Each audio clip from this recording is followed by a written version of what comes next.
السلام عليكم ورحمة الله وبركاته. ازيكم حبايبي؟ عاملين ايه؟ يا رب يكونوا بخير. النهارده كده هعمل حاجة بسيطة حابة اشارككم معايا. هعمل صوابع الجلاش باللحمة والزيتون. ازاي بقى؟ ايه معانا هنا؟ لف الجلاش زي ما انتم شايفين، معانا هنا زيتون شرايح، معانا لحمة معصجة وحاطين عليها طماطم عشان تبقى حمرا كده، ومعانا هنا بيضة وكوباية لبن تبقى معانا كريمي كده اللي هنسقيها بصوابع الجلاش في الاخر بعد ما نعمله.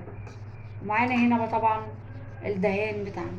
اول حاجه هنعملها هنقول بسم الله الرحمن الرحيم. بصوا احنا معانا 2 طبقتين على بعض زي ما انتم شايفين كده، طبقتين اعملي طبقتين مش طبقه واحده. وهتفردي اللحمه كده كده. بنزهق بالاكل يعني، مش شرط يبقى الجلاش العادي بتاعنا، نغير. طبعا لو عندك بقى جبن ممكن تحطي جبن. انا حطيت ايه؟ زيتون. يعني انت لو عندك جبن حطي، مش هتخسر طبعا. هتلفيه كده هيبقى مطول كده، وهنجيب طبعا السكينه وهنقطع كده وهنقطع كده، وهيبقى معانا صوابع بالمنظر اللي انتوا شايفينه ده.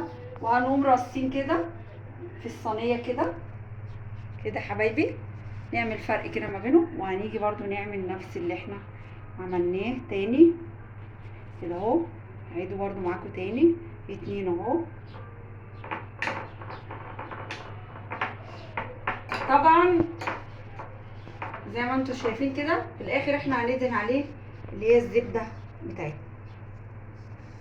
زي ما انتم شايفين كده. بسم الله الرحمن الرحيم، بسم الله ما شاء الله كده.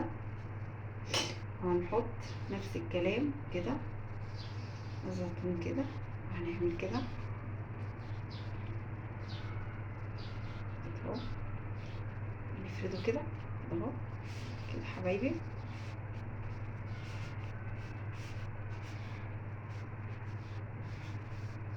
وهنقطع برضو كده كده، وهكذا ايه نفس ايه الكلام. هيطلع معانا صوابع جميله.